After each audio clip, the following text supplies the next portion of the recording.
we'll switch to him. Oh, thank you. Let's get everything set up. All right, I guess we'll skip the 15 seconds of awkward silence whenever I ask people how they're doing. We'll talk about that later. Okay. So we'll start with like a brief 30-second history lesson. I'll promise it won't be that bad. Then we'll go over kind of the support that Firebase offers, what you can use it for, where you can't use it. We'll go over the modules, so kind of what it can build, what the services that it offers do. And then I'll go to Zavar and he will go over a couple of the apps that he built. So that's kind of a bit more fluid, so we'll figure that out later. So starting with that history lesson, Firebase was launched in 2012 after separating from Involve to focus on kind of backend hosting. And it kind of continued on that way for about 2 years until it got Disneyed by Google in 2014. They kind of enveloped it into their maw. And as more kind of similar startups fell into Google, like DivShot and LaunchKit, Firebase kind of kept growing as these services kept expanding. So that kind of brings us to today, where Firebase kind of markets itself as a backend as a service. So it kind of takes care of all that difficult aspects of hosting your own servers, databases, that kind of stuff. So a lot of the services that it offers are focused on making a lot of the boring parts of software development easier and doing it for you. So it's easy to kind of build something quickly with it. So it's like a nice little shortcut when you're building things, which is really important when you're dealing with a hackathon because you don't have a lot of time. And one of the bigger advantages is that it's free. It has a really nice, generous Spark plan, that's what they call it. And it allows you to use a lot of their services with no charge to get your app started. And then when you get to a scale where you can start monetizing effectively, then you can start paying for more and more capacity. So it's kind of the big advantage of Firebase, that you can start for free and then work your way up from there. Another big advantage is that there's a lot of documentation. So we'll be going over the basics of each module, like very briefly, especially for a couple that aren't as relevant to you right now. But if you are more curious about any module, Firebase is like a very involved documentation for each of its services. It also comes with a nice little like 2 to 3 minute video introing you to everything. So again, if you're more interested in anything that we say, you can either ask us or you can go over to Firebase's website, and they kind of have a lot of really nice videos on what everything does and how to use everything. A lot of their services, a lot of their documentation is available in multiple languages. I mean, programming languages. So it can show you how to do things in many different programming languages, which is really nice when you're trying to build something in a very specific way. So that's kind of it for the advantages and the history of Firebase. Let's actually go forward, right? There we go. So what can you use Firebase for? So it's mainly focused on mobile app development. If you want to broaden yourself, Google Cloud Services, which is kind of the umbrella that Firebase falls under, kind of can do anything. But Firebase is more focused on mobile and web app development. But you can use it for other things. So obviously it does have web app, it has applications and libraries for JavaScript, and then it does for Android and that kind of stuff. But you can also use it for Unity. And if you hate yourself, you can use it in C++. It's got an SDK for that too. It also has plenty of unofficial libraries and things for frameworks like React, React Native. Let me go through my thing, Flutter, Ember, and weirdly enough, Angular. You'd think it'd be an official support because Angular is with Google, but it is like an unofficial library that you can port into Angular. So we kind of discuss the platform and kind of what you can use it for and all the things you can do with it. So let's talk about the modules, what Firebase has to offer you in particular. So this is kind of overwhelming. There's several dozen modules, and that's even the simplified version of Firebase. Google Cloud has a lot more than this, but these are kind of like the overview of all the modules. So we'll start with hosting.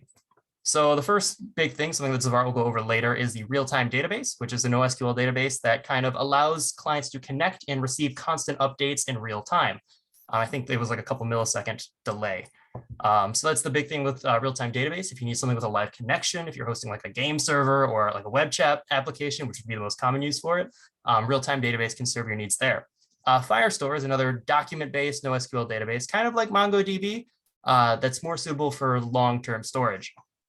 And you can kind of throw whatever you want into it. It's kind of like a JavaScript type format where it does whatever you need it to. So it's very flexible, but it's more limited in terms of search features. So if you're used to a relational database where you can do left joins and a lot of more complex search operations, Firestore is a little bit more limited than that because it kind of prioritizes performance over flexibility. You can't really shoot yourself in the foot as easily with Firestore as you can with SQL. Then there is, if you kind of want to store larger files, you can get into Firebase storage, which stores, let me just check something real quick. There we go. There we go. Firebase storage can kind of store larger files like videos and photos in long-term format and allow you to access those, which is kind of good for if you have an application that needs to store photos or videos or that kind of thing. That's where Firebase storage comes in. It also hosts functions, which are kind of like it's serverless computing. So you can write some code there, and then whenever you ping that, it will run that code and give you a response. So it's really good for making things like API endpoints and that kind of thing. And it doesn't constantly run a server. So you're not constantly being charged for a computer that's running and not doing anything. It runs and then it kind of disappears. Hey, Caden, yep. I don't know if I don't know if you're like still sharing, but it might be frozen. Oh, I'm not. I haven't moved on yet. Oh, you haven't moved. It's still, yeah. It's all the crappy icons right there. You're good. And then for like website hosting, for like static web pages, you can use Firebase hosting, which hosts static web pages. And that kind of is an easy way to kickstart off a website. You can combine it with Google Functions to make a dynamic website, but Google hosting is kind of limited to static for now because it caches it all over the world. So it's quite limited, but it's very fast, kind of like a lot of the other things that it offers. So now going on to things that you can augment your app with, kind of services that you can add to it easily with Firebase. Starting with auth. So obviously, if you need any form of sign-in for your web page for each user to access unique content, that's where Google Auth comes in. It makes sign-in and sign-off and two-factor authentication very easy to set up because normally you'd have to set up a database to keep track of all that stuff and take care of all the interaction between that. Firebase Auth kind of takes care of that for you and makes it very easy. And then if we go on to Firebase extensions, those are kind of pre-built libraries directly for a lot of Firebase services. If you need some specific function like text searching through your Firestore database, there's probably an extension there in Firebase extensions that will help you with that. Then if you need something like vision, kind of custom vision recognition, text recognition, that kind of thing, Firebase does offer TensorFlow Lite hosting. So they kind of have several pre-built machine learning models that you can host on Firebase. And then you can also make your own TensorFlow Lite model if you can do that. And Firebase will host that for you. They'll kind of take care of all the deployment and that kind of stuff. If you get to the point where you have a large enough user base that you want to start monetizing, Firebase can also help you there with AdMob, which allows you to add customized or pre-built ad space to your app to easily monetize stuff. And that's obviously if you get to a capacity where you're going to need to start paying for hosting and that kind of stuff, then AdMob can help kind of offset that cost. If you need to, let's say you want someone to be able to click a link, someone sends someone a link and they can click that link and join a specific event in your app, right? If they want to sign up for something or join a chat app. Firebase dynamic links allows you to create these links that users can give a custom entry point into your app. Because that is a major feature of programming an app, is that it's kind of a dynamic and non-declarative entry point system. Like they don't always open the app by clicking the app. Sometimes it's a link or sometimes it's some other service. So dynamic links kind of help you control how users enter your app and allows you to kind of add custom entry points. And then to add on to authentication, app check is kind of the security feature that allows you to verify that users are interacting with your Firestore and your Firebase services from your app and nowhere else, because otherwise someone could theoretically hijack your key and then use that to interact with your services either for their own gain or to mess up your databases. So app check is what you would use to prevent that. And again, they explain that much better in their own videos, but that's kind of like the basics here. Those are probably the most important things for what you're building right now. Anything past this is more for post-release. So if you'd like to tune out for like 20 seconds, there you go. If you want to recharge your attention span. Otherwise, let's say you want to be able to customize certain aspects of your app without going through the whole GitHub flow and having to redo a pull request and kind of re-go through release. You can use what's called remote config from Google, which allows you to edit text and kind of other non-functional features of your app without going through that whole GitHub flow.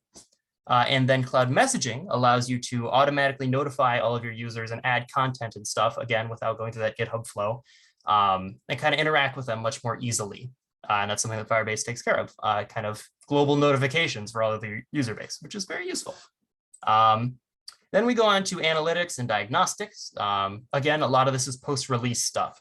So I guess starting with something like Crashlytics, which kind of pings you whenever an app that one of your users is using crashes, and it kind of gives you the information on that. So it's much easier to debug stuff to kind of find issues that you didn't find in quality assurance, that kind of thing. Crashalytics kind of tells you what's gone wrong with a user that maybe doesn't report that to you. And then we have something like events, which tracks certain events in your app, like a user signing up or clicking a certain button and that kind of stuff. And you can use custom definitions, which is kind of like the triangle and square there, to define custom events that you can track. We also have something called conversions, which is the little flag icon. And that allows you to track the monetization of your app. Maybe you have in-app purchases set up, that kind of stuff. Conversions helps you set up in-app purchases. Excuse me for just a second. For things like testing, we can go over like Test Lab, which allows you to test your app on multiple different devices simultaneously, which is very good for debugging again. Debug View, which is another debug tool. Release distribution, which allows you to release beta versions of your app and kind of controls that beta system for testing out new features. And then latest release allows you to monitor the latest version of your app and how it's performing. You can kind of wrap all of those into what's called A/B testing, which allows you to split different versions of your app and try different features on different user bases, which is extremely useful for trying to gauge what the best direction for your app to go in is. And then we go over performance, which kind of tracks your load times and that kind of stuff. And general analytics for kind of checking who's using stuff where, like you kind of get like a geographical map with Realtime. So there's like a million different tools here in Google Analytics. Obviously, Google's a big information company. So obviously, they're going to have a lot of features for looking at different aspects of your app and figuring out what's going on. So it does provide a lot of very important features for that kind of stuff for a larger scale post-release version of your app. But for you guys, really, you're going to be using things like Firestore and Realtime DB, Google Functions for kind of hosting these back-end features of your application and giving them a more interactive feel. So we've kind of gone over all the modules. Again, if you go onto Firebase's website, you can look at a lot of their resources and stuff that they can talk about for it. But I guess kind of we've gone over all the mini features and bobs and whistles. So when you're looking at all those icons, you kind of know what they do. All right, so that's kind of my presentation, all that I wanted to talk about. So I guess I can hand it off to Zavar to kind of walk you through a couple of like projects to build with it. All right, thank you, Caden. That was a brilliant presentation. I learned a lot. So I'm going to start off. Let me share my screen here. Okay. I hate how Zoom always does this. Okay. 1 second. So in Firebase, there's, again, we just covered a lot of different aspects, but one of the main focus of this workshop today is going to be Firestore, which is pretty much like their database kind of platform. And so our first project that we're going to do, I'm going to just first create a folder. I guess before I do that, we got to install Python. So for those who don't have Python installed, we can do that real quick. Just go to your browser and go to Python. Just type in Python download on Google. And then just go ahead, click Python download, and then download the latest version. That'll be fine. You'll get like an executable. You run that. Install now, and once that installs, you'll have access to the command line tooling for Python, and then you'll be able to start. So I already have Python installed, so this is just like not useful for me, but I'll give you guys an extra second to do that, just so you guys have that in case you don't have Python installed. Any version should do. I'm pretty sure any version will work. I'm going to create a new folder on my desktop here and call it, let's just call it projects. And then in here, I'll make more folders because we're going to be doing multiple projects. And before I get started, all the code is pre-written. It's right here on this repo. I'll send it in the chat in case you want to follow along or you get behind. If you get behind, just like let me know. I can slow down. Sometimes I speed off. 1 second. Yeah. And then you can see we have a couple things we got to do before we can start coding. We have to get authenticated. Let's actually sign up for Firebase right now. So to do that, what we can do is, let me like sign out of here. I guess go to this website, like log into your Google. And then once you do that, you'll get a button that says get started. Pretty sure, I don't want to like log out. I don't know, like can I like do a different account that I've never registered for? Yeah, so you'll get something like this. Let me go here. Yeah, so I think I've already registered for Firebase on like all of my accounts, but once you register, and this is the website, I'll send it because I know I didn't even send it. You go to that website, you sign into your Google. It's pretty basic. Once you're on this site, I'll give you guys some time to do that in case you don't have your passwords on hand, I guess. And then once you're at this screen, we're gonna create a project. But I'll give you guys like a couple of seconds because you got to install Python and also register. I just told you to do two things. So first install Python and also register for Firebase for console.firebase.google.com. And I'll give you guys like 30 seconds.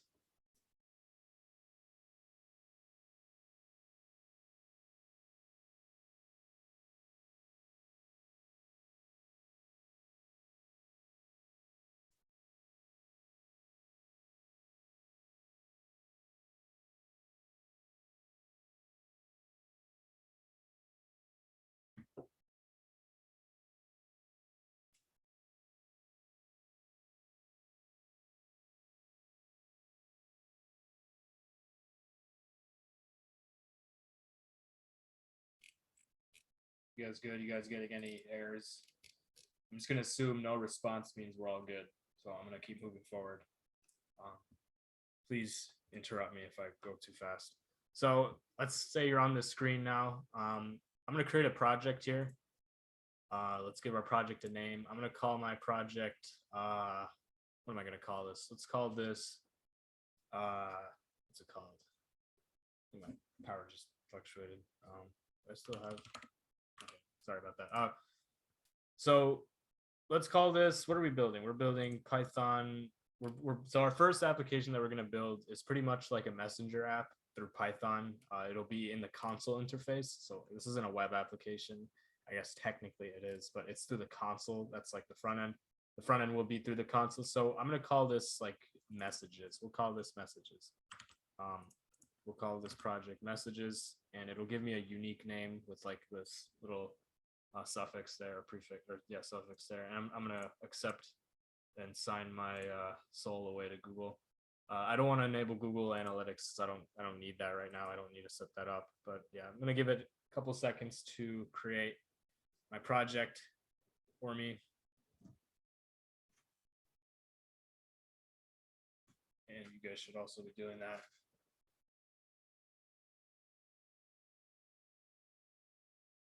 All right, it's ready. And so now we're kind of here on this really nice dashboard. So it's something with Firebase is that it's very user or developer friendly. It's very easy to navigate, and I mean it might be a little overwhelming right now, but you'll get used to it. Trust me.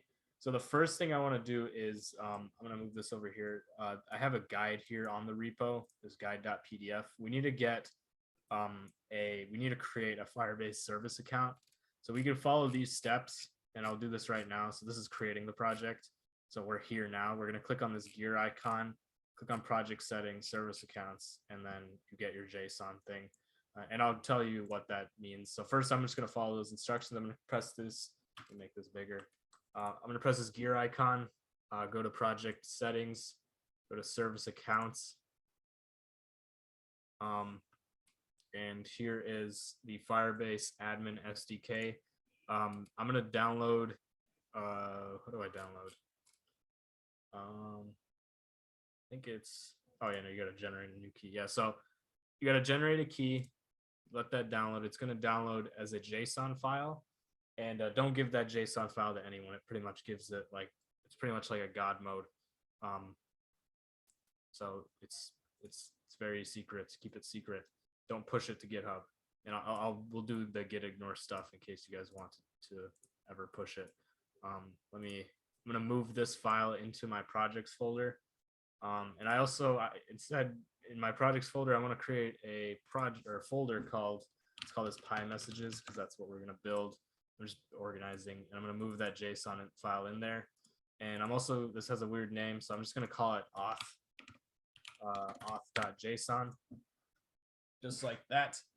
And so we're pretty much authenticated. We gave ourselves like God mode. So this is how we authenticate in here. You have a ton of private stuff, pretty much telling your computer or you're telling your computer how to log into this Firebase account. So I'm going to go ahead and I guess we can start with the program itself. So give me 1 second here. Yeah, so what we got to do is, does it usually take forever? It probably shouldn't.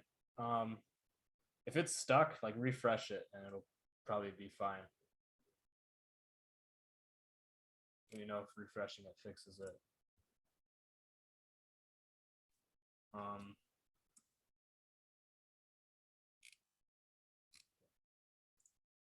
So what was I gonna do? Yeah, you might have to refresh your page. But for now, I'm gonna open this in VS Code.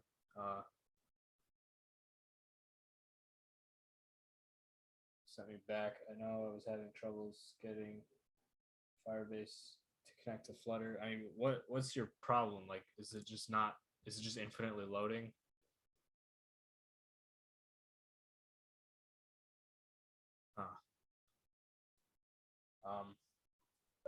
After this, we'll take a look at it and see if we can. Yeah, you talk to Caden for that because I want to keep on going. We have a lot planned, and I'm just gonna try to make this as streamlined as possible. So we'll diagnose it. But for now, what we're gonna do is I open this folder, Pi messages. What's it called? In VS Code. If you don't have VS Code, install it. VS Code. Right here, code.visualstudio.org.com. You download that, and then you open the folder that you're in. And I do this just so I can create files in here easily. So I'm going to create a file in here next to my auth.json called main.py. This will be the main file. Before I do that, I want to install a couple things. So I'm going to open up a terminal here and do Python. 1 second. Okay. So I'm going to do Python -m pip. I'll make this bigger too. Pip install. I believe it is. Let me make sure. Yeah, it's pip install Firebase admin. So this is kind of like the SDK that we can use to interact with Firebase. It's going to do a bunch of stuff. It's just downloading it, and that was pretty quick for me because I already have it installed. But yeah, you're going to want to type this command out. I'll paste this in the chat. And that's how you install like the Firebase admin SDK or API. And I'm going to do a couple things in here. So I'm going to import OS because we need a way to get this auth file. We need a way to like point to this auth file so that we can log in with it. So what I'm going to do is import Firebase. I'm going to first import Firebase admin. And then from the Firebase admin, I'm going to do Firebase _admin. So from there, I'm going to import credentials. And then I'm also going to, from google.cloud, import Firestore. We're going to, I'm not sure if this is let me actually make sure how to install Firestore, Google Cloud, Python. That might be a library. I don't even remember. I just probably had this. This is the same thing that I'm using because I didn't even realize this until now. That was the same exact page. Okay, I guess we'll see. If you guys have errors, we'll have to figure out what package this is because I don't actually remember. So what I'm doing here is I'm just importing what we're going to be using, like the tools. And now we have to find a way to like get this auth file so that we can log in. So to do that, I'm just going to create a variable here called auth file is equal to os.getCwd. That's just going to get the path that we're in. And then we're in this current path. So this will be pointing to this like Pi messages folder in my directory. And then we're just going to add just like so auth.json 2 backslashes because one actually escapes. So this A becomes what's it called, blue, so it escapes that character. We just want to escape the escape. We want to escape the backslash there. So I'm going to do auth.json. And remember, this is in the same folder as this.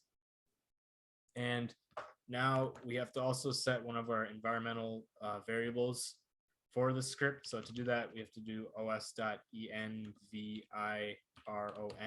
environ, and then that take the index or like of that to all caps Google underscore application underscore credentials is equal to auth is equal to that variable that we just got right here. And then we can do we can make our credential variable. So this will be like I'm just going to call it cred is equal to credentials credentials dot certificate, and then this will be of our auth file. So like it'll be this direct path. And so now we have our credentials. Now we can kind of initialize the Firebase admin instance. So to do that, we're going to do Firebase underscore admin dot initialize underscore app. And this will be with our credentials that we just made. And yeah, so let's see if that actually works. I'm going to run this. Let me see here. So I'm going to do, what's it called? I'll make this big. I'm going to do Python main.py. You can also do that, press that play button. I usually never do it, but yeah, if it does nothing, if it just says a bunch of stuff, you're probably fine. If you have no errors, then you're good. So let me press this. It does the same thing. Yeah. You guys have any errors doing this? Because I'm not sure if this is provided. I don't remember what package this is from. I'll assume it works fine. It's probably within this. Oh, google.cloud isn't provided. Okay, I got to figure that out. Google.cloud and what is this pip package? Is this it? Try this. Or I guess you might have issues with the pip command. So try either of those, install that, and then run it. Again, I don't remember when I installed this. It works. I'm assuming. Okay, good. So I'll write these commands out. So we need to install. For this, I'll do like Python and pip install Firebase admin, and then for this Python -m pip install. What was it? Google Cloud. I'm gonna hide this. So those are the commands to install those. Okay.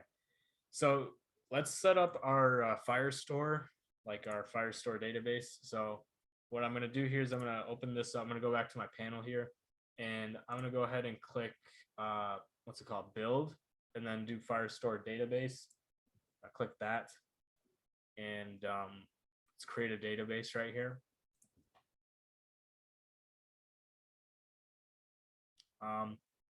And then I'm just going to do start in test mode. And you have some security stuff to look over. I'm just going to do this in test mode because I don't care about permissions right now.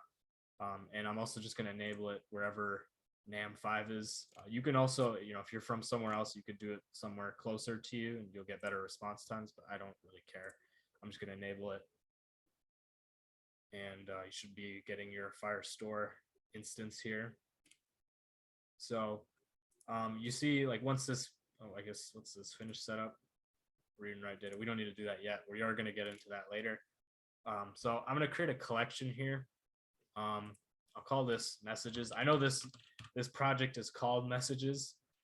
We're just going to call that for the sake of this project because I didn't even realize, like, I'm not going to create a project. You can create multiple collections, and I only need like a couple collections. I don't need to make multiple projects, which is what I was originally thinking. So I'm going to call this messages.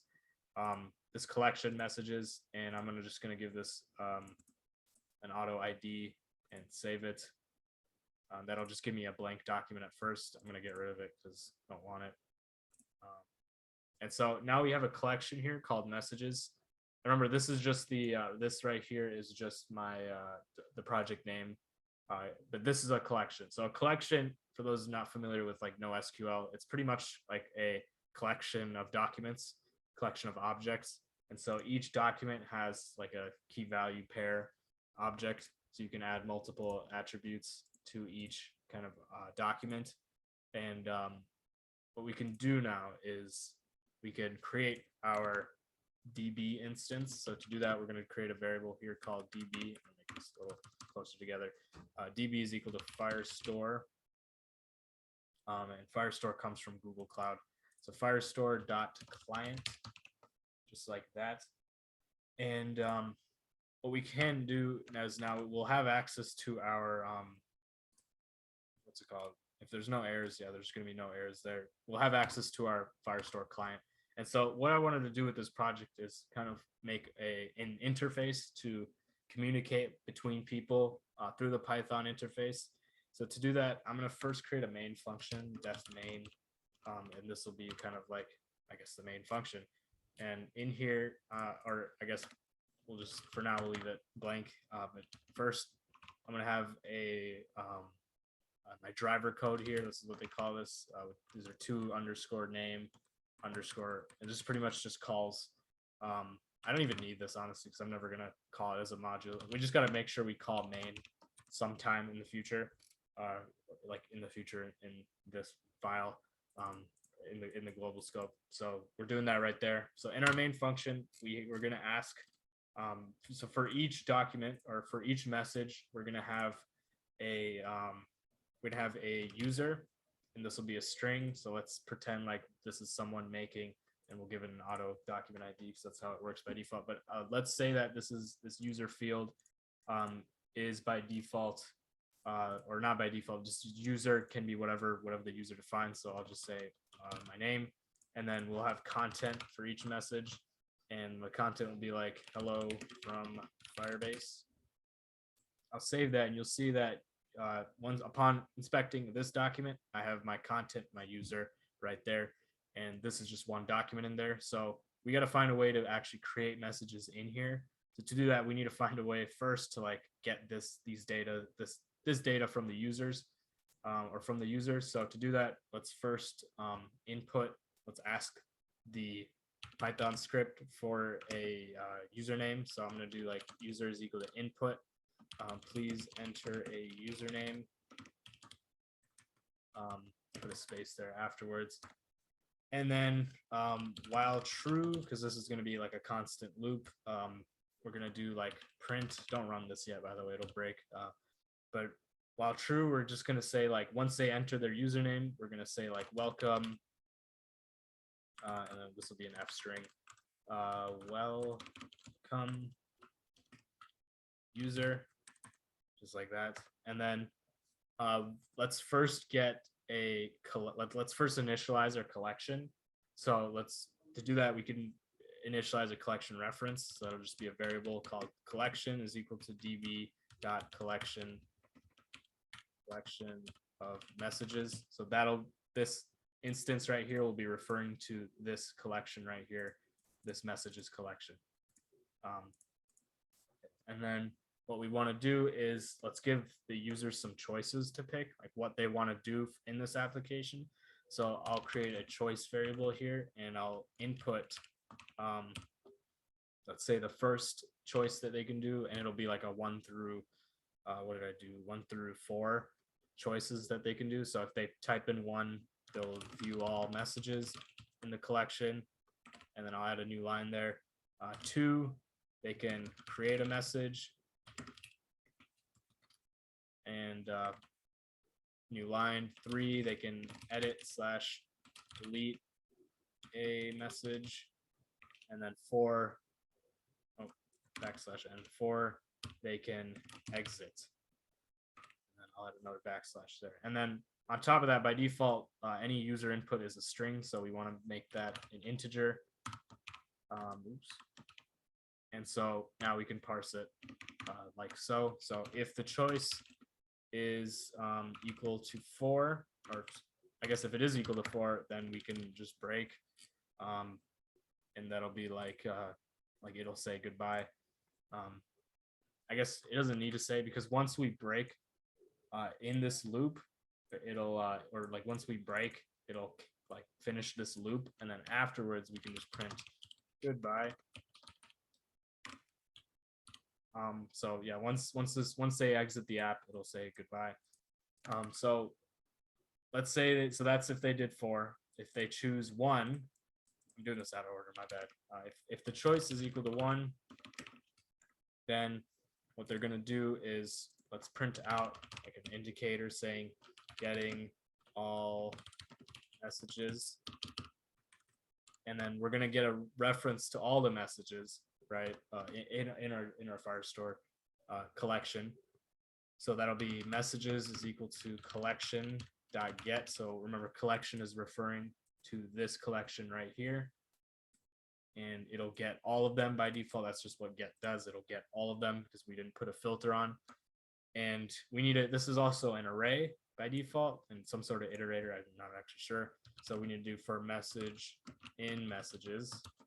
And now messages, or now MSG is referring to an item in each index of that array. So for us to actually read it in Python, read like each read each document, we have to do a dictionary conversion. So that'll just be we'll call this dict message is equal to msg.toDict. So this will make it kind of JSON like readable. And so then we can take the values from there and print out. So for each instance or for each message, it'll print out, let's say, dict message of user. Remember, dict message of user will just be the value referring right here. And now we also need to get the value referring to the content. So we just did user, and now we're going to have content. So I'm just going to format it like this. We have our username, then colon, then they have their content. So dict message of content, and make sure these are single quotes, because this f string quote right here is a double, and you'll get some weird syntax errors. So make sure that's like that. And if we were to run this, I guess we can run it. Yeah, let's run it. Let's get all messages. So I'm going to do run this. Oh, I have a syntax error. Oh, that's probably just a weird bug. And now I have this weird thing. I'm going to run this. Okay, it keeps doing that. Do I have a syntax error? Let's see. Let me actually use.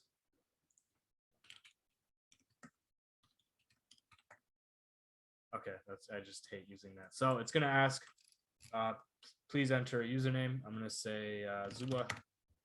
So it's giving me 4 options. And so I'm going to pick view all messages. It's going to get all messages. And then this first, the only message we have in here is going to say, hello from Firebase. And then it'll restart the loop again, and it'll say, welcome, what do you want to do? Then let's exit, and it'll say goodbye, just like that. So that's just good concurrency. That's why we're using the while loop, just for making it like a concurrent application. So now let's do one where we can create a message through Firestore. So if I'm going to do it before, just so we keep it in order, and I'll also make this a little easier to read. So if if choice is equal to 2, then we can first ask the user for their message. So message is equal to input enter a message. And then once they enter the message, then they can do then we can do collection.add and just add that kind of as this JSON object or dictionary, sorry. And the content will be whatever the message the person just used, right? Because we're using content as whatever the user just typed in, and then the user's username for user. So let me do that real quick. So content will be MSG, and then username will be, or no, we called it user. So we're gonna keep it here, because then when we do 1, it wouldn't be able to read. It wouldn't have an attribute user. So this has to be user. And then we'll take our user variable and pass that in just like there, because remember we defined user up here. And so now every time you run that, it'll add it to the collection. Let's also just give it a message saying your message has been saved, just like so. And let's run that real quick. I'm gonna say let that log in. I'm gonna say please enter a username. I'll say Zua. I'm gonna view all messages. You can see that still works like that. I'm gonna create a message, say hello from Python, and it says your message has been saved. And now I'm gonna view all messages, and you'll see that both my messages are there, just like that. So now let's find out a way to edit and delete a message. So I'm gonna exit this, and what we can do here is let's make the other conditional for number 3. They pick choice 3, so if choice. And also, please, I'm speeding, I know, but let me know if you guys are having any errors, and also if you guys don't conceptually understand something, I can, what's it called, go over it again. But so for choice 3, they're gonna edit or delete a message. So for that, what we're gonna want to do is let's find a way so that they can delete their own message. So if a username's, let's say like my username is Zvar right here, I don't want to be able to delete Zua's username, right? Because that's not my user. So we're gonna find a way to query wherever it says Zvar. So what we're gonna want to do is we can query like messages with a filter. So what we're gonna do here is type in my messages. This will be a variable equal to collection. This is referring to our messages collection right here. So collection.where, and this is our filter. So wherever the user attribute is equal to our user, and this will you want to do .get after it. So what this does is we're just pretty much checking the user attribute, which again is, let me close out of this. The user attribute, which is this right here. We're just gonna check wherever it's equal to the one that you inputted, which would be up here. And that's pretty much all that's doing. So that's some filtering right there. And then we're also gonna want to just print out, like let's make it print out all of our messages. And then if they want to delete or edit a targeted message, they can like type it in like 1, 2, or 3. So like depending on the number of messages they have. So I'm gonna do for I in range of length of my messages, because remember my messages is an array, and we'll iterate it up to the length of that. And we're gonna first parse this. We're gonna parse like this, like each message, like we did before. So this will be dict message is equal to my messages of I dot to dict. Sorry, to dict like that. And I'm just gonna print it out very similar to how I print it out here, but I'm also gonna use the index. Instead of here, I'm gonna say, I'll make this a period 2. I'm gonna say I plus 1, because the index starts at 0. So I just want to make this look nice and make it start at 1, and we can parse that out later. So now after that, after it prints out all of our kind of messages that we've sent, we're gonna have a variable called selection, and this will be an integer from the input asking them, hey, which message would you like to delete? So this will be an F string. So which message would you like to, let's say, select, because we're also going to make it edit or delete. So, and then we'll also give them a selection. So from 1 to the, I should say the length of my messages. And then we're given like a place to type it in. So this will be like saying from 1 to however many messages you have, because it'll print it out. So that'll be the selection. And so now let's actually make it target the selected message. So to do that, because we need a way to find this unique ID. And so for each like each message we have, there's a unique ID. Remember, that's what that like weird hash thing is. So we need a way to find that from this limited interface. So we're just doing like a cross reference to it. So we're just going to do selection or selected message ID, and that'll be equal to my messages of selection -1. We're getting that message, like that message of I or message of whatever we selected, and we're doing -1 because remember we told the user I +1, so they're gonna pick something that's offset by 1. So we're just gonna do that offset again, and and remember we're just doing this just to make it look nice to the user. They're gonna be confused. Why is it starting at 0? Because remember that's usually count from 0 or count from 1. So you're going to do that of that selection .id, and that'll give you that weird hash for each unique message. So that'll be the selected message ID. And now let's get that target document. So we're going to store that in this variable. Target document is equal to collection .document, and that'll be the selected message ID, just like that. And so now we can ask it for the new message or for the new content. So we'll say new message is equal to input new message, and then we'll give them an option to edit or delete it. So to do that, like let's say if they don't type in anything, we'll just assume that they want to delete it. And so we'll just say leave blank to delete, or I guess hit enter to delete. And then we'll have a colon here so they can type it out after. And so what this does is, well, let's do the deleting logic. So if new message, so if they actually type something in, we'll have our code to update the targeted doc. And then if they don't have anything, then we're just going to delete it. So that'll be delete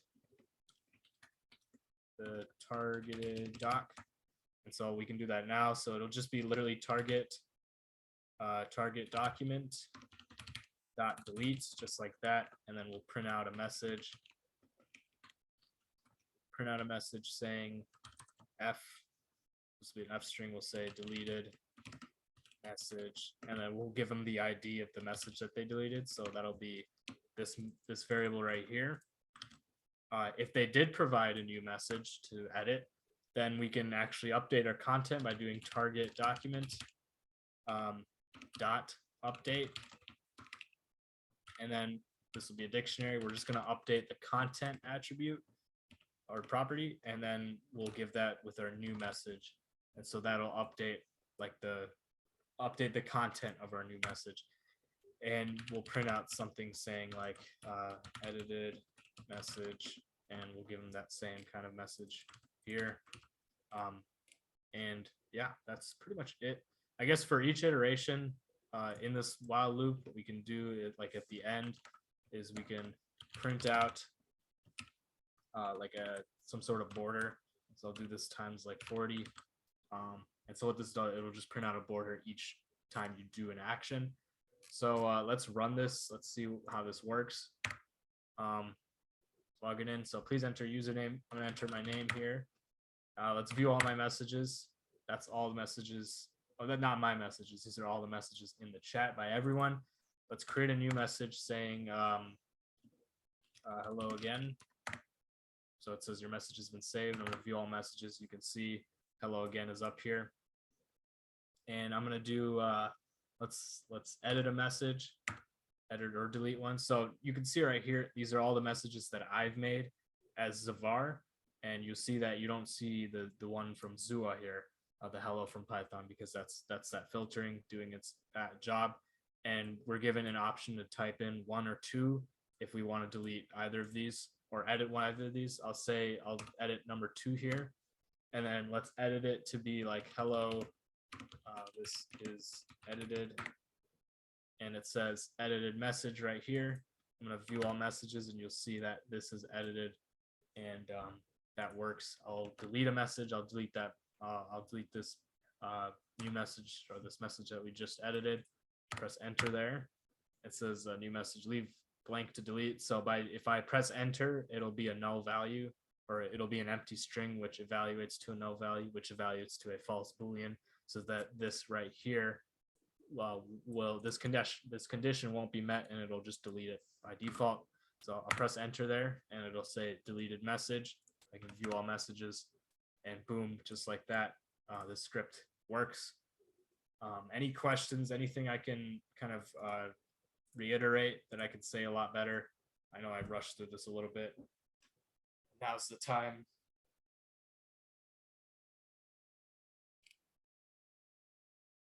Here we go. Got through it in about 40 minutes. Yeah, that was a lot longer than I expected. I hope I was thorough enough. So I guess what's it called? So I mean that's so this is one practical way of using Firebase, but ideally you wouldn't use Firebase like this, because what we're doing here is we have an auth JSON. We're like signing in through an admin account.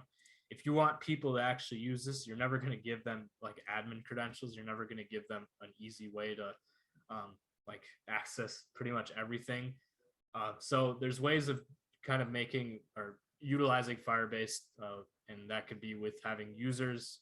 You can create and edit users. You can do all sorts of stuff with user authentication. We have one of our projects here. Let me show you real quick.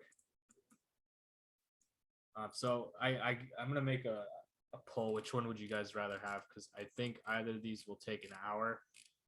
So what we can do is, and I don't think we'll have enough time to do both. So we could do project 2. I can go over with you guys and write the code for this. So this is a to-dos web application. Pretty much it's pretty much similar to this application, but this is through a HTML environment. This is using JavaScript, and there's no user authentication with this. It's not real time, but you are updating. You're doing CRUD pretty much in a traditional HTML JS environment. If you guys are interested in that, or there's another one that we can go over.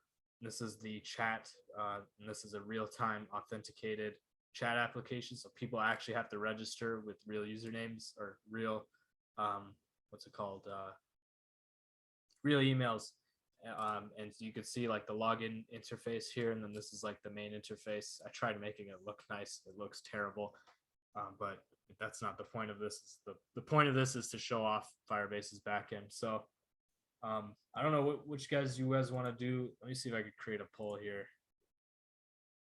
It's gonna make me. So let's see here. Let's call this Firebase project. And so, oh my god, why is this so weird? Which project should we do? First choice is project 2. Second choice, project 3. Let's save this. All right, we'll see. You guys, please respond. Which one are you guys more interested in? Okay, project 3, I think won already. So we'll do project 3. I hope I have enough time. So this one's a little more complicated because we're dealing with real time, and we're also dealing with authentication, but it is a lot more practical, and it does cover a lot more in terms of Firebase. So we'll go over that. So let me close out of this. Keep that open. 1 second. So I'll close this out. So I don't know if you guys saw it, but we're gonna do project 3. So I'm gonna go back to my projects folder here, which is on my desktop, and I'm gonna create a new folder here. I'm gonna call this chat app. I'm gonna go in here, open it, VS Code, and I'm gonna create some files here. So remember, this project is in an HTML traditional JavaScript environment. We did a DOM workshop yesterday, actually. So if you guys are familiar with DOM, this is just an extension of that. If you aren't, I'll try to be slow and I'll try to explain everything. So first, I'm going to create an index.html. Pretty much this will just house our user interface, and also create an index.js. And one more thing, I'm going to create an auth.js. So this will have like my API key, and I'll show you what that means and what that kind of implies. So first of all, in the index.html, let's start designing the UI really quickly. So do a doc type HTML. And we'll just have an HTML tag here. Have a head tag here. Have a, I guess we can have our title here. And this will be, or for the title, we can say like Firebase real-time chatting. And we're going to have a style tag here. I'm not going to fill that out yet because you'll see where that comes in later, additional styling. And then we also want to have, I should probably put this over here so the style will be inside the head. I'm going to create a body here. And we're going to need to kind of copy some stuff here. So I'll paste it in the chat here. So this code right here, I hope that formats nicely. Okay. You need to take that I just sent in chat. And if you're following the, what's it called? The GitHub, if you go to Firebase or if you go to chat app and then the index.html, we want to just copy these scripts. This is pretty much Firebase, the like JavaScript library on a CDN. So you don't have to actually install anything. It works natively. And this is actually version 8, which is an older version. So there's still a lot of documentation out. In my opinion, from what I've been using, Firebase version 8 is a lot nicer than version 9. Version 9 is modular and it makes a lot of things weird. I don't like a lot of what they changed, but to be fair, no one actually uses the like Firebase like how we're going to use it in a traditional HTML environment. They usually use, like, if you're building a website, for instance, you'd probably use React or something a lot more friendly, because this is really annoying. So what I'm going to do is we're going to do, we have our body here. We have all of our scripts imported. And so I'm going to create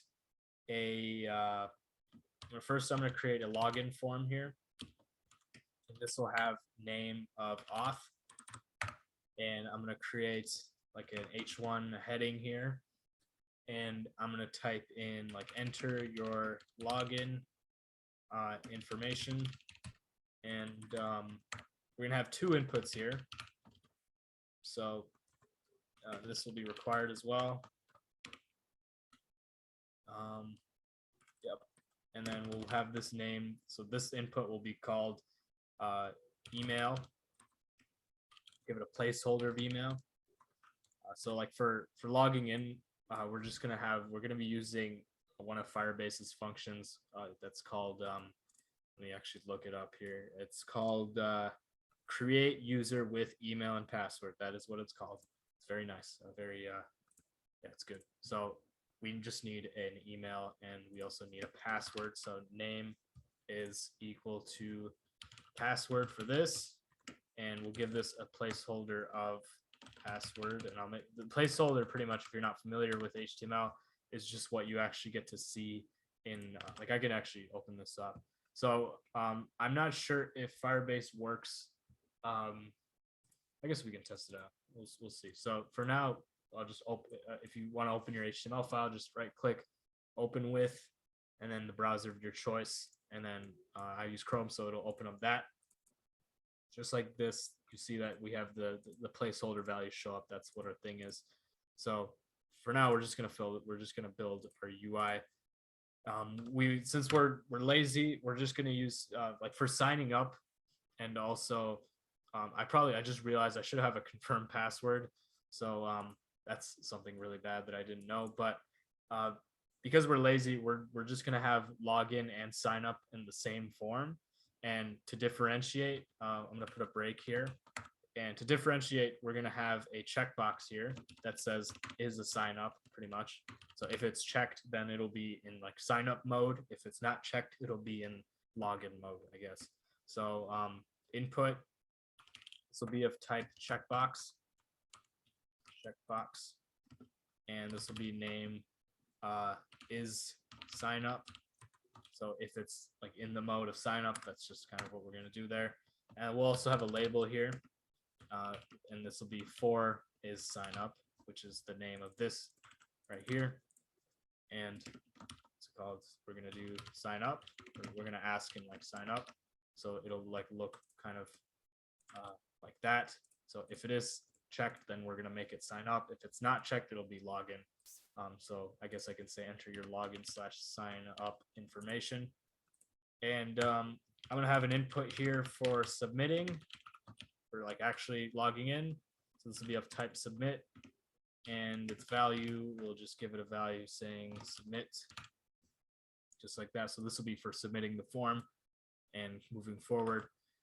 So let's have another div here. So let me make this look nice. So I'll put a comment here saying that this is for login/sign up.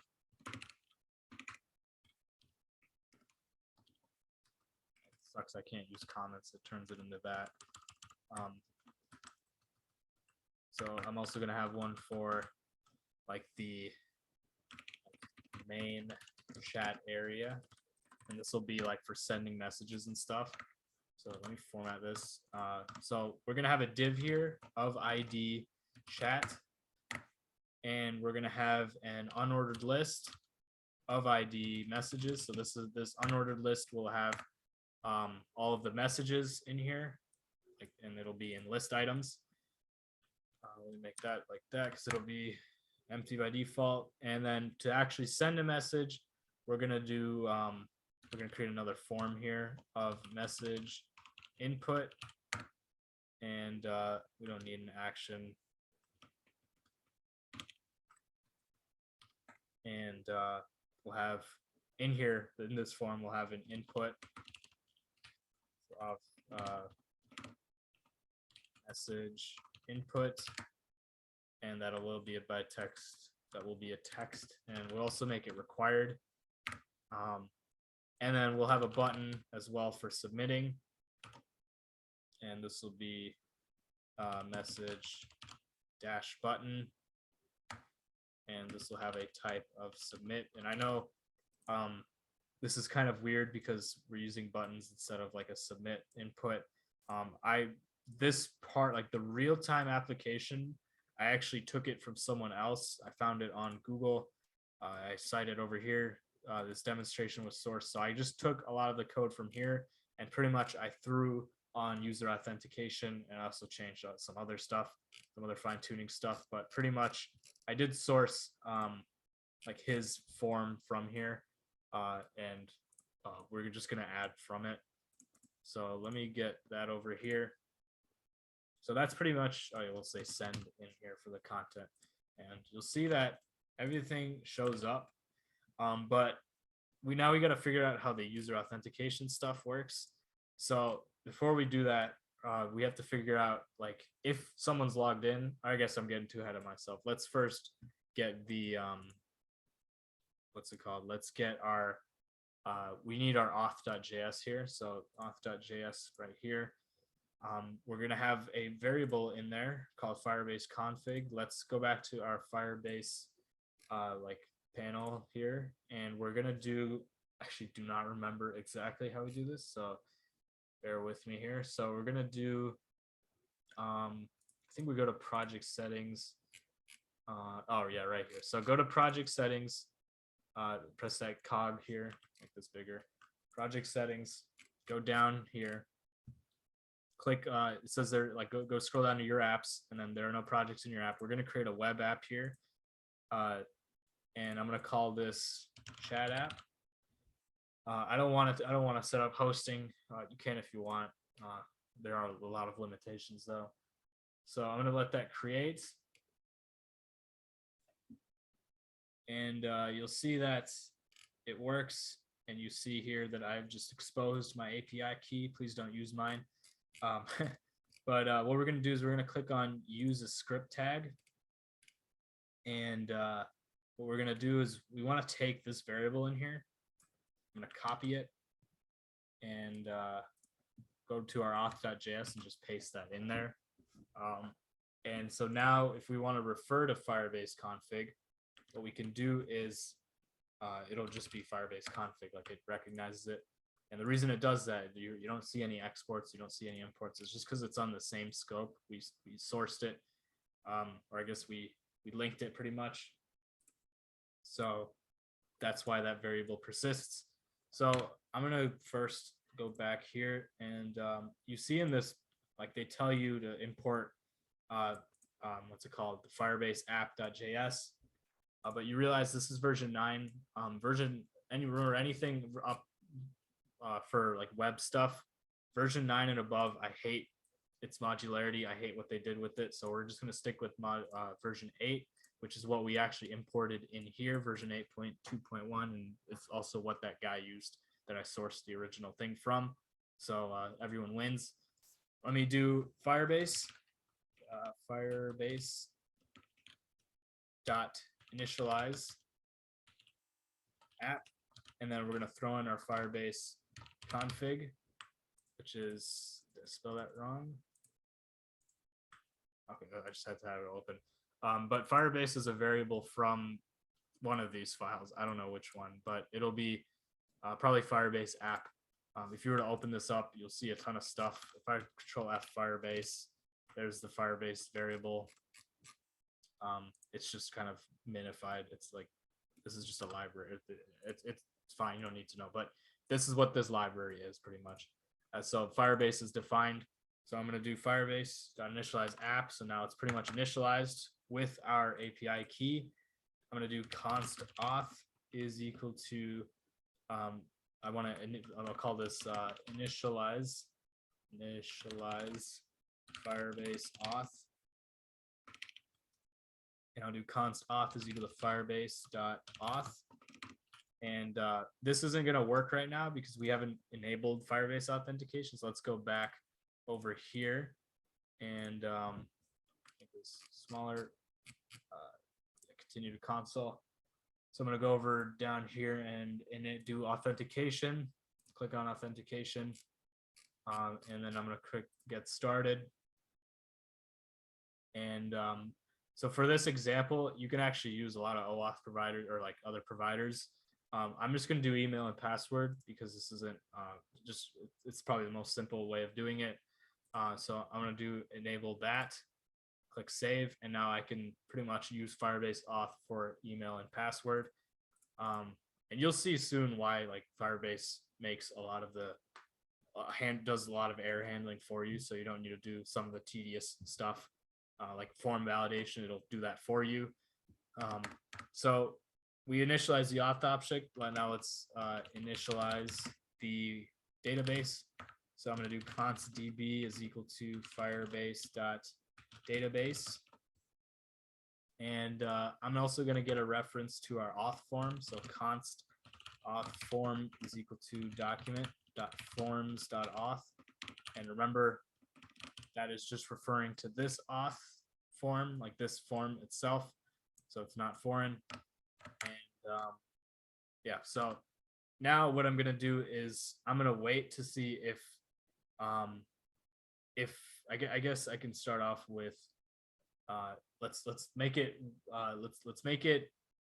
Firebase listen to when our auth state changes, or like when I log in or log out, because one of the problems we have is we can send messages here without actually being logged in. I want it so that if we're logged in, we can only send messages, and if we're logged in, we also don't see this enter login and sign up.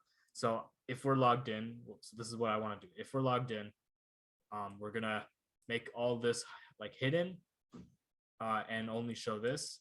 If we're logged out, then we're not going to just show, we're going to not show these two things. So to do that, we haven't even set up the auth stuff, but for now, what we can do is firebase.auth.on auth state changed. And this has a variable of the user. You'll see when the user state changes. So if it changes, then like to actually check if the users exists anymore, or like if the user is logged in, it's just like you can, like this is just a Boolean pretty much. Like if the user doesn't exist, then we're going to hide that stuff. So I'm going to do auth form.style.display. So we're going to get the display of this, like the style attribute, like to make it hide if the user exists or not. So we can do that with the ternary, whatever it's called, ternary operator. So this would be user mark question mark or user. So if the user exists, then we'll display none, which display none pretty much makes it so it just hides the element. And then if the user doesn't exist, then we'll make this auth form visible. That's pretty much what this does. If the user is logged in, it'll not show this entire form. It will not show this enter your login form. If they are not logged in, then it'll show that. That's what block is. That's like the default one. So that's pretty much what that does. And now I also want to get access, or I want to be able to hide this right here as well. This input here for like sending messages. So I'm going to do document dot get element by ID, and I'm going to get the message form ID and do dot style dot display and do the same logic, right? It's going to be the same logic, but it's going to be inverted. So if the user, I guess we can do it like this. So if there is no user, if the user is null, then we're not going to show them like, hey, send a message. We're not going to show them that messaging form like this, the main chat area. We're not going to show them that. If they are logged in, then if they do exist, then, or if they, okay, hold on. If they do exist, if user exists, if the user is logged in, then it will display by default. If the user is not displayed, then it will be hidden. That's pretty much what this does. I know it's a little complicated, but this is the cleanest way to do it, in my opinion. So I should write this down. So this will conditional, I'll call this conditional, what is this? Conditional, this isn't conditional rendering. I'll just call it conditional rendering based on if the user is logged in or not. So by default, doesn't work. Let's see, errors, style. So it's not getting one of these forms.auth. Let's see. So what is it? So it's line 12, message form.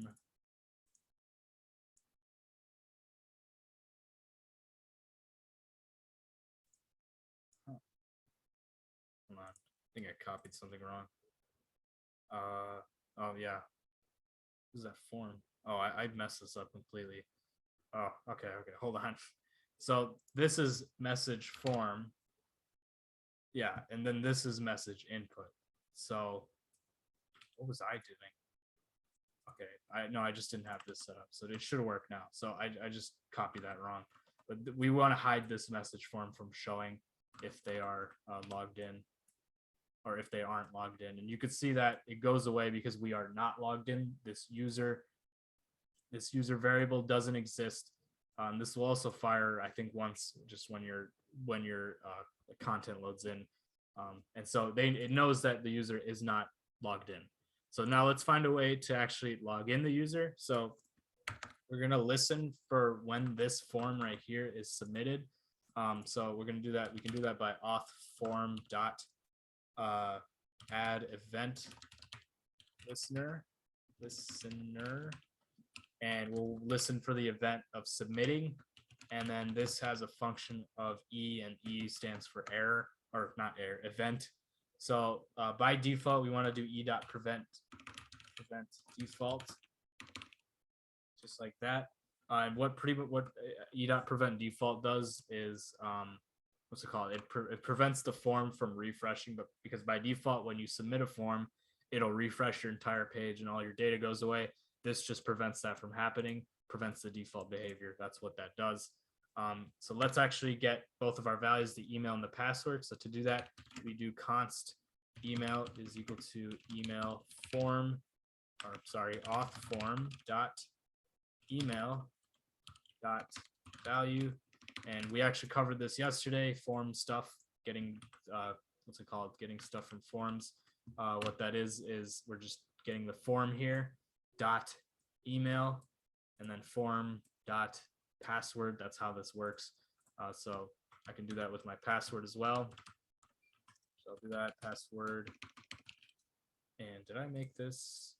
Oh yeah. So one thing with passwords is right now it shows the password shows up. We want it to show like asterisks every time you type. So to do that, it's just type is equal to password. Just like that. Then refresh it. Yeah, it should be all dots so no one can see your password. And this will be const password, just like this. And I can, I'm not going to do that. I guess maybe I can. Should I make this in case you guys want to see? Okay, I'll leave it like this. Okay, so what we have our both of our things here. We have our email and our password. So now we have to kind of find a way to see if the user wants to sign up or log in. So remember, we have this input here that'll check, like if this is if it's checked, then we'll sign up. If it's not checked, then it'll log in. So that can just be summed up to a simple conditional. So we do auth form dot is sign up. So is sign up, which is, remember, it's over here. The is sign up right here. It's that same name right there. So if that's checked, then we're gonna do create a user, or this will be like user sign up. And then if it's not, then this will be user log in. So let's do the logic for creating a user. So this is just Firebase dot, I'll make this bigger because this does get long. So Firebase dot auth dot create, what's it called? Create user. Sorry, give me 1 second. Okay, create user with email and password, and then this just has 2 arguments, email and password. Remember, we got those from right here, from right there. And then this is actually a promise, so we have to do .then to actually mess with the response of this. So we do .then, and then in here in the what's it called, in the resolution, we have our user credential.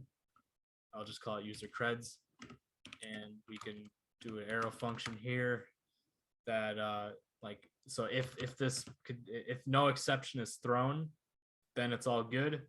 So we'll say like or I guess we'll say user signed in, and then we could do var user is equal to user creds dot user, and pretty much this is kind of weird unless you haven't seen it. But this is just like an object that has a lot of the user's information. I don't think it has a password, but it has information of relating to the user. So this object, this user right here, this var user, pretty much is an object that has its email in there. So we're going to print out, or we're going to alert the user saying, I'll put ticks there. So registered with user.email. So user.email, that's just something we can use. So it'll say like registered with your email. That's what that does. And then let's say this condition or this promise fails. We can add a catch here, and we'll have an error here as well for the rejection. And what we can do is we can actually get the error message. So we can do alert error dot message, just like that. If there's an error with with signing, or user signed up, I should say. If there's an error signing up, like maybe they are creating an account that already exists, then that error, this exception will be thrown, and it'll be shown to the user instantly. So that's user sign up. That's crazy how easy it is. It's literally just this. You have your user sign up all done within, what is this, 1 2 3, like 7 lines. That's insane. Like, it's way better than building your own backend and having the possibility of that getting hacked. And this is the alternative, just letting Google handle it for you. You just have to kind of build your service around it. And we'll talk about like vendor lock-in if we have time, because there are certain things that can happen if you sell your soul to Google, so to speak. So let's do user login now. So firebase.auth.sign in with email and password. I spelled that right. That's pretty much just the function. It says what it does. And again, you guessed it, it'll use email and password. And then you do .then, we want to get the response of that. So we'll say user creds. So this will be the user credentials. This will be an arrow function. And we'll just alert. We'll alert them saying logged in as my user.email, or I should make a variable user creds, just like up here. Again, you could just do this. Oops. You could do user creds dot user dot email. I think that actually, I like that a little more. You could do that as well. So that's if we logged in, everything's good. If it doesn't, if like the login fails, we can have a catch here, and that'll throw the exception, whatever the exception or whatever Firebase has for you. It'll be here, and we'll say error dot message, just like so, and it should work now.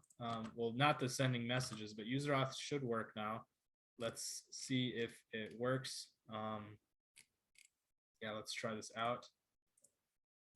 Refresh it, no errors, that's good. So I'm gonna do like my a lot of emails here. I'll just do my main email here, make this bigger, and I'll do a password. And again, if you want to actually build this, you should probably have a confirm password. Like if it's a sign up, then you should like probably show another thing for another input for like confirming your password. I'll make this password like test, and I'll submit, and it says no user is corresponding to this identifier. So remember, we're in login mode, so that user doesn't exist. I'm going to do sign up, click submit, and you see this error gets handled automatically by Firebase. This is a response from Firebase. You can see it on my right here. So it's telling me, Firebase is telling me that the password should be at least 6 characters. So I'll make it test 1, 2, 3. What is that? That's 7. That's perfect. So I'll press sign in, and it says registered with savar.shah123@gmail.com. Now, after I press OK, this event will fire off, and it'll rechange these. It'll like show my auth, or it'll hide my auth form, and now it'll show the message form. So I'm going to press OK, and you'll see that that stuff is gone, and now I can send messages. And of course, messaging doesn't work, and also you have to actually create that functionality. But you can see that after I refresh it, it realizes that like I'm still logged in, right? And part of that is because Firebase does this all for you. Where does it do it? Yeah, here's all my token stuff.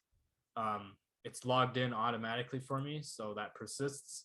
So that's really nice. Firebase does that all for you. So now I'm going to work on the real-time chat application stuff. Any questions before I move on?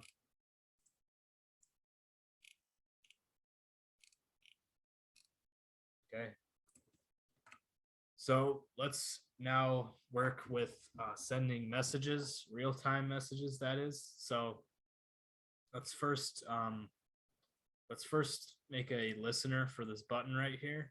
So if this button is pressed, it'll be like a submit button. So we'll do document dot get element by ID, and we're just going to get this button, or sorry, we're going to look at this form first. We're going to get this form because remember, this is just of type submit. So if this button is pressed, then this form submits. So we can just, go one level up, and it'll be the same exact behavior. So we're going to listen for if this message form is submitted. We'll do add event listener and do submit here. If it submits, then we're going to run a function, and we'll write this function. We'll call it send message. This send message doesn't exist yet. We can do it right now here. So function send message. Got a question here. So the part of Firebase that handles the password exception and login state is through the Firebase. Yeah, so all like that message that you saw, like it needs to be 6 characters. That is straight from Firebase itself. I literally had, like you could see right here, there's no what's it called, handling of errors here. All we're doing is we're just catching it, whatever Firebase tells us our errors is. It's pretty nice because you don't have to deal with doing some of those tedious error handlings. So that answers your question. So for send message, this has an E in here that stands for event, just like up here. So in fact, are we ever gonna have to send messages like this? Okay, I don't know why I'm making a different variable here. Here's what I can do. I can do it just like I did it up here and just have an anonymous function kind of in here. And this will have the with E just like this. And so if this message is submitted, we're going to run this function. So the first thing we do is we want to prevent the default behavior. So e.prevent default. Then what I want to do is I want to get my username, or I want to get like my current user. So to do that, we're going to do const user is equal to Firebase auth, or firebase.auth dot current user, just like that. And let's get some more data before we send off the message. So I'm going to get a const timestamp is equal to date.now. I'm going to do const message input is equal to the input of this input right here, or the value from this input right here. So that'll be document dot get element by ID message input. We're just going to get the message reference right now, and I'll show you why later. So we're going to set the message that's equal to message input dot value, and then whenever we press it, like we want to clear it out. So this is just taking a snapshot of it, but what we're going to do is we're going to do message input dot value is equal to nothing, because when you send it, we don't want them to be able to spam it really easily. Well, we want to make it a little difficult for them. So this is just going to clear it out every time they send it. But to preserve that value before we clear it out, we just take kind of we take like a variable of it, and so we'll preserve it. And so now what we can do is once a new message is created, we can do like document dot get element by ID. This will be messages. And so this just pretty much what we're going to do here is we're going to do scroll into view. And pretty much what this is going to do is just make it auto scroll for new messages. So we'll give it a behavior of smooth. So it looks nice. I can make this look nice as well. And behavior of smooth, block, and I don't really know what this does, but we also want inline. Inline is nearest, and so this just makes it look nice. It makes it auto scroll to the bottom. And then we want to create a reference to the database collection. So before we do that, let's go over here to build. And I'm going to go over to my real-time database. I want to create a real-time database. Sure, we can do it central. I don't care. I'm going to make it completely open just for testing. Click enable, let that do its thing. And you can see right here that it is, it's up, I guess. So we're going to have it under the reference of messages. So this is different than our original kind of way of doing it through Firebase or through Firestore. So what we do is we're going to do DB, because I think did we make DB? Yeah. So this will be like literally what we just did here, real-time database, just like that. So Firestore is different than database. So we're going to do db.ref. We're going to get the reference of messages. We'll call it messages. It's kind of like a collection. And we have to get our timestamp. So for like each new message, it's going to have like a thing after it, like a suffix of a timestamp. And then we're going to set that data to the stuff that we just created. So this is pretty much just an easy way of like adding a message to, or adding like an element to the real-time database. So username is equal to, or like we'll give it a username. We'll make their username like in their email. So I'll just do user.email. Remember, user is the current user, just for FYI, in case you forgot. And then we'll also give in their message. Yeah, that will work. And this is just saying, if you guys are confused, this is the same thing as this. That is literally what this does. This just makes our syntax simplified.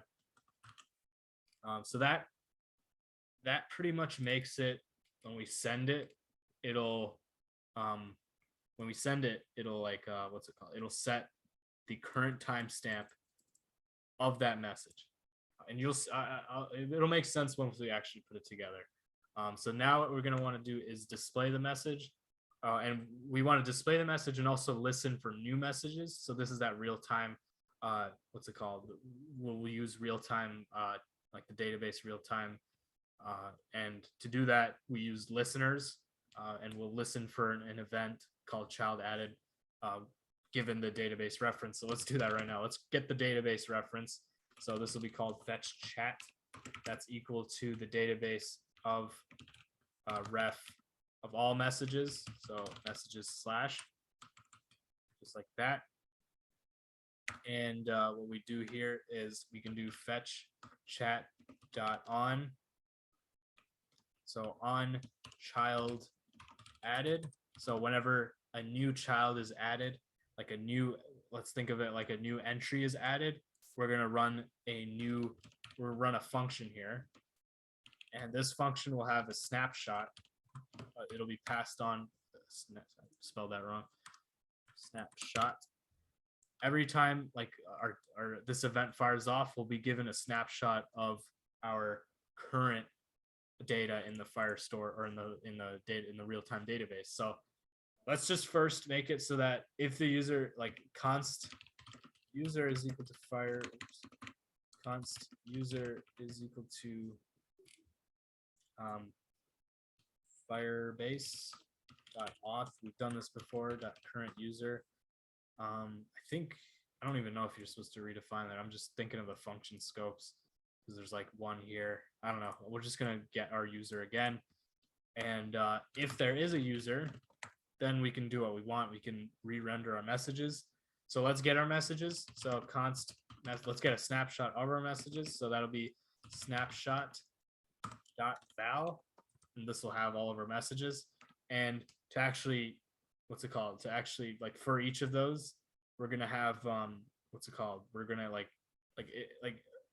me find a way to articulate this better. So this function gets run each time a new message is added to our database. Okay, so this snapshot.value can be one message. So I'm going to create a variable here called message is equal to backticks. So we're just going to render a list item. I guess the way this guy did it, he did it really weird. I'll use a better way of doing this. I'll do it a better way. So const message, we'll call it const message is equal to document dot create element. And then this will be of a list item, because remember, we're just going to append all messages into this unordered list right here. So we also want to give it some attributes. We want to give like the message content itself. So we're going to do message of message.inner. What is it? Text content is equal to it's equal to, messages.message. So this is kind of weird. I don't know. I should have named this a lot better, but pretty much each message object, I can destructure this actually. So we'll do username and message, okay? Because this is literally exactly from right here, username and message, just like that. So the message itself, each message has a username attribute and the message attribute. But you see that there are two, we have a conflict here. I'm just going to leave it the same because I guess now that I walk through it myself, it makes sense. So each message, I guess we should call it new message, or I guess this message. I don't know. That's weird. I don't know how to like word this that makes sense. We'll just call it this message because this is for each like time a child is added. So this message, this will be this message dot message. Remember, message is our content. I'm sorry that this looks really weird. And we also want to give it a username. So I'll have two things in here. So these are ticks. There's just a template string here. And I also want this message dot username, just like here.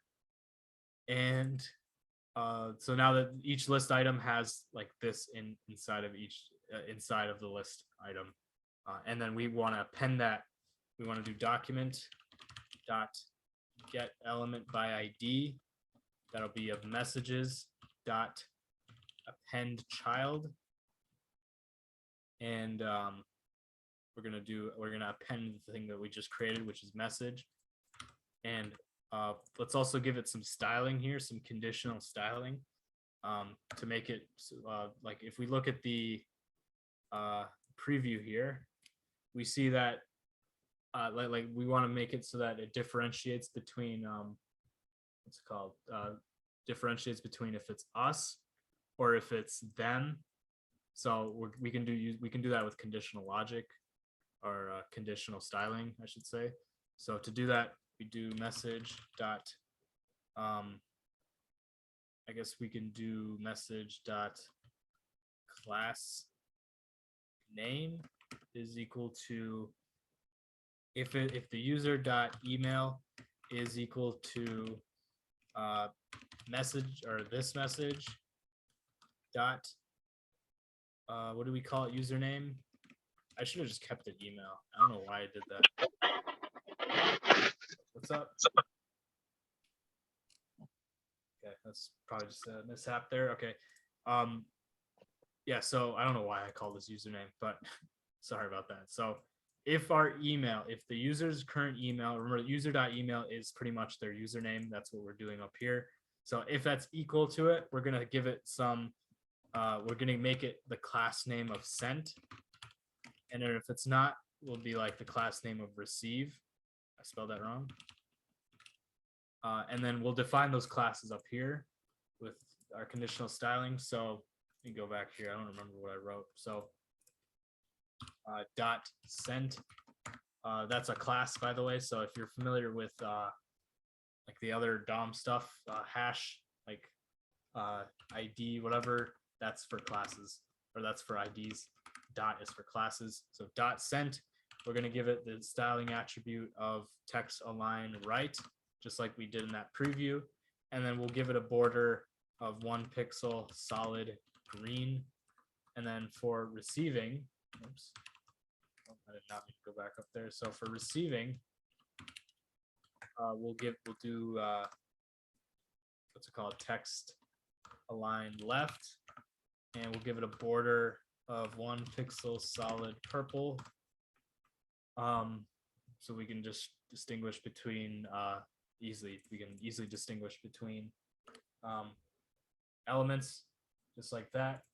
And so now this conditional logic right here is renders out to sent or received. So when we actually append to our what's it called, append right down here to our messages, this unordered list, it'll be automatically attributed to this class name, which is rendered by this conditional. That'll be either sent or receive. And remember, we just defined those classes up here, which are styling. This is just for styling. I'm doing this just for styling. And so that's pretty much how we do that. And let's try this out. I think I'm missing something here. Should be good. Okay, let's try this out. Want to make sure that our Firebase has let's call this messages. Okay. Yeah, make sure you change that to messages. So let's try this out. So I'm gonna go back to our real-time stuff here. I'm gonna type in like test, and you see that my user shows up here as a test, and it's still logged in even after I refresh it. Though the stuff goes away, I think after I send something, it'll come back. Yeah, it'll re-render itself.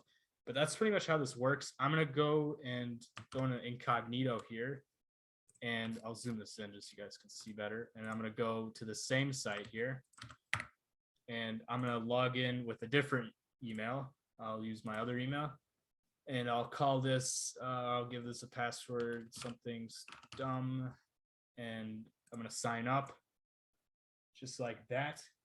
And it says registered with my email, and I'm in here. I'm gonna say something like, "Hey, that's Ziv." I'm gonna do.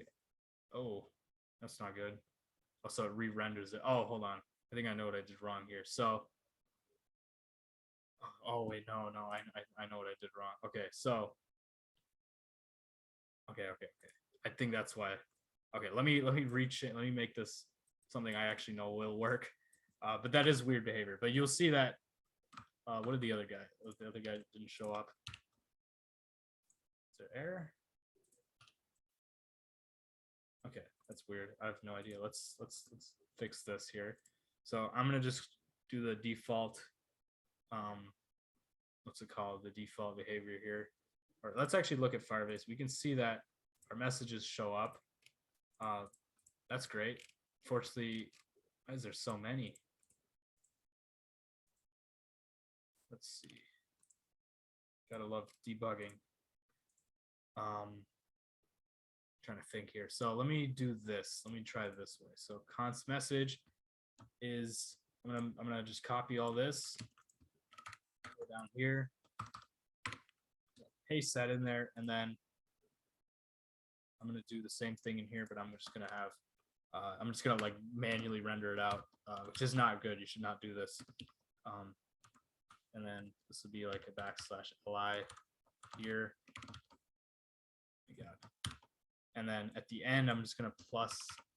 I'm gonna append to the .inner HTML of it, because we have a literally raw message right here.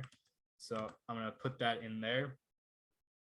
And let's actually fill this out. So our text content, we're just not gonna do that. We're just gonna throw that in here, just like so. So the inner content will literally just be that. And then we'll also do this conditional class name stuff. We'll just do class is equal to, what is it called? It'll render out to this expression right here. So let's do this. I think, yeah, so no, that'll just render out fine. Okay, that should work. Let's see if this works. This looks a little weird. Let me see if this works in case that was the problem. Refresh test. And then let's try the other guy testing. Okay, this is like really weird. I don't know why it's doing this. I feel like I screwed up something.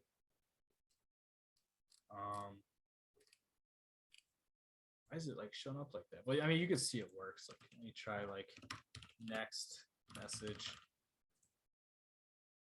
It's just re-rendering. Okay, so let me try db.fetch reference. Okay, this is insane. No sane person would actually write a Firebase application with HTML and JS. I'm just saying they'd probably use like React. Let me see. So I feel like I have to reset this messages every time. Well, then that wouldn't make sense. I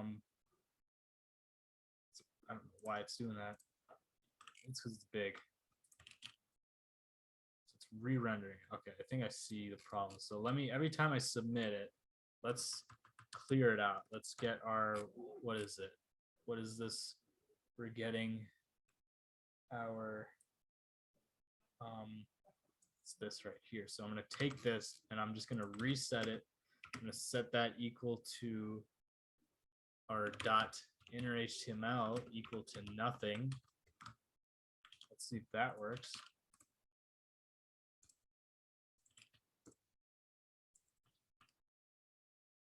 it's just completely out of order. I don't know why it's doing it out of order. It is an unordered list. I guess that is part of the reason. Okay, well, I mean, I guess the main functionality works. Let me go over here. You can see that the messages are receiving. Just no idea why it's. Oh, I didn't refresh this. Let's see. Test again. You can see that test again is up here for some bizarre reason. Maybe it might be because I did this wrong. I don't think that actually fixed it. Let's see. So we have const this message. Okay. I mean, I got no idea. You guys have any questions? I don't know why this is just being weird. Of course, it works like before. This is like really. It's not that big of a deal. It's just kind of munching away at me. Any questions? Send message. Okay, I mean, this is all I have. I mean, that's pretty much how this works. You can see if I go to like a different browser here and use like, what's it called? Go to that same website. I can register like test@gmail.com and I'll do some dumb password that I'll definitely forget. It says registered. And then I'm going to say, hey, all. And you see that for some reason it does it 3 times, but I'm sure that's some missed input that I did somewhere, or yeah, no idea why it's doing that. That's so weird. I literally had this working. But yeah, that's pretty much all I have. Yeah, I'll post this recording. I'll try to figure out that problem too. I mean, the code in the repo, which is right here, this code right here, this works. So if you were to try it out yourself, of course, using putting in your own auth.js, that'll work fine. But yeah, that's all I have. You can see all your messages show up in here, just like so.